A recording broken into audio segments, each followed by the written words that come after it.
Hindustan time की report कह रही है कि सीबीएसई ने स्कूलों को टूल किट दीजिए और कहा है कि ओएसएम के सपोर्ट में रील बनाइए, बोर्ड की तारीफ कीजिए और घबराने की जरूरत है। जिस तरीके से लोगों को बचाया जाए, लेकिन अब क्या है, हमें बताया जाता था कि पहले त्रेता युग था, सतयुग था, फिर कलयुग आया। मैं कहता हूं कि ये छल युग है, जहां सरकारें गलत कर रही है, जैसे पेट्रोल के दाम बढ़ाए और इन जैसे दलाल लोगों को पैसे पहुंचा दिए कि इस बात को जस्टिफाई करें। जैसे अभी सीबीएसई में ओएसएम प्रक्रिया के सवाल पूछे तो आप देखेंगे कि टीचर एक स्क्रिप्ट पढ़ते नजर आ रहे हैं, स्कूल के प्रिंसिपल, कहीं के डायरेक्टर, कि ऐसा था वैसा था, उसको जस्टिफाई करने लगा। यानी आज सरकार सरकारी पैसे का इस्तेमाल इस चीज को ना करके कि समस्या दूर कैसे हो, समस्या के नाम बताने लगे। ये बताएगी कि भाई पेट्रोल डीजल का फायदा क्या है। एक और कौन था, जैसे एक वो है सुशांत सिन्हा, वो जब अमेरिका ने टैरिफ लगाया तो वो ये बताने लगा कि टैरिफ के फायदे हैं, अमेरिका में चीजें महंगी हो जाएंगी। सुना, ठीक है। फिर अभी आपने देखा कि डॉलर गिर रहा था तो वित्त मंत्री ने कहा कि रुपया ठीक जा रहा है, मेरे लोगों ने कहा कि अब हमें बाहर से चीजें सस्ती मिलेंगी, ऐसा ही कुछ कहा।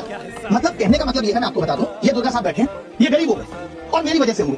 अब मैं इन भाई साहब को, सिन्हा साहब को, इस लड़की नताशा को और इनको वीडियो बनाने पे लगता हूं कि दुर्गा साहब देखिए गरीबी के फायदे। आपके पास जीएसटी तो भी आ सकता है, आपको तो पकड़ा भी आ सकता है। अब आप गरीब हैं, आप कुछ नहीं कर सकते। अब आपको टेंशन नहीं है कि आपको तो बच्चों में प्रॉपर्टी कितनी बातें बांटनी है, आपके पास तो कुछ नहीं। ये गरीबी के फायदे। इस तरीके से इस छलयुग में आपको मैनिपुलेट किया, जिसका सबका रोल है। यूट्यूब इन्फ्लुएंसर चंद पैसों के लिए कर रहे हैं कि पैसा पहुंचा तो फायदा दिखाएंगे।